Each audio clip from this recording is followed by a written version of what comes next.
غیر محسوس مگر تباہ کن سزائیں۔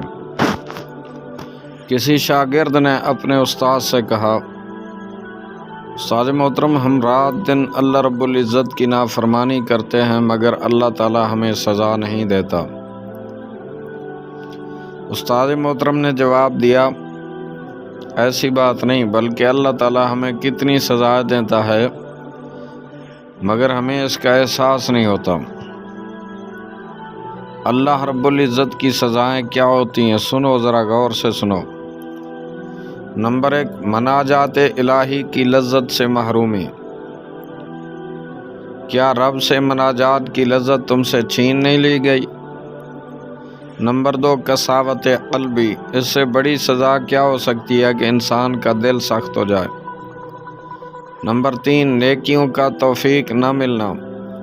ایک بڑی سزا یہ بھی ہے کہ تمہیں نیکیوں کی توفیق بہت کم ملے۔ نمبر 4، تلاوت قرآن سے غفلت۔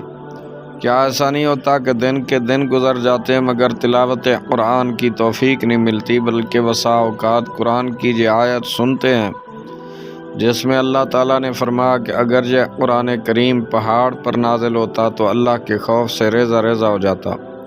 ہم یہ آیت سنتے ہیں مگر ہمارے دلوں پر کوئی اثر نہیں ہوتا۔ نمبر 5، نیکیوں کے موسم بہار کی ناقدری۔ نیکیوں کے موسم بہار آتے اور گزر جاتے ہیں، جیسے رمضان کے روزے، ماہ شوال کے روزے اور ذی الحجہ کے مبارک ایام وغیرہ، مگر ان موسم میں کما حق کو عبادت کرنے کی توفیق نہیں ملتی۔ اس سے بڑی سزا اور کیا ہو سکتی ہے؟ نمبر 6، عبادت کو بوجھ محسوس کرنا۔ کیا تم عبادت کو بوجھ نہیں محسوس کرتے؟ نمبر 7، ذکر الہی سے لاپرواہی۔ کیا اللہ رب العالمین کے ذکر سے تمہاری زبان خاموش نہیں رہتی؟ نمبر 8، نفسانی خواہشات کے سامنے شکست۔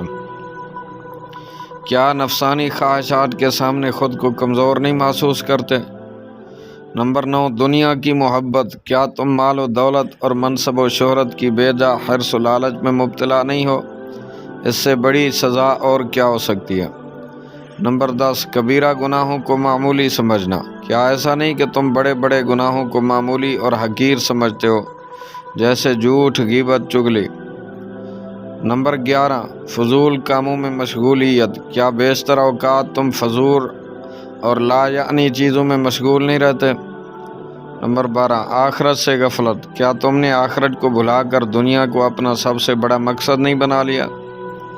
یقیناً یہ ساری محرومیاں اور بے توفیقی بھی اللہ کی طرف سے عذاب اور سزائیں ہیں، مگر تمہیں اس کا احساس نہیں ہوتا۔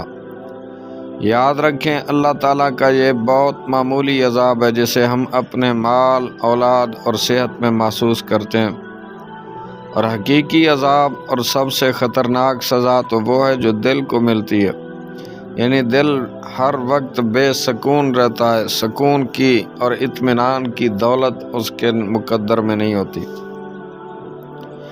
اس لیے برادران اسلام، اللہ رب العالمین سے ہمیشہ عافیت کی دعا مانگو اور اپنے گناہوں کی معافی طلب کرو، کیونکہ گناہ کے سبب بندہ عبادت کی توفیق سے محروم کر دیا جاتا ہے۔ مل کر دعا کر لیتے ہیں، اللہم اعنی علی ذکرک و شکرک و حسن عبادتک۔ اے میرے پیارے اللہ، آپ مجھے اپنا ذکر کرنے اور شکر کرنے اور بہترین طریقے پر عبادت کرنے کی توفیق عطا فرمائیں، آمین، بحرمت سید الابرار والمرسلین وخاتم النبیین صلی اللہ علیہ وآلہ وسلم۔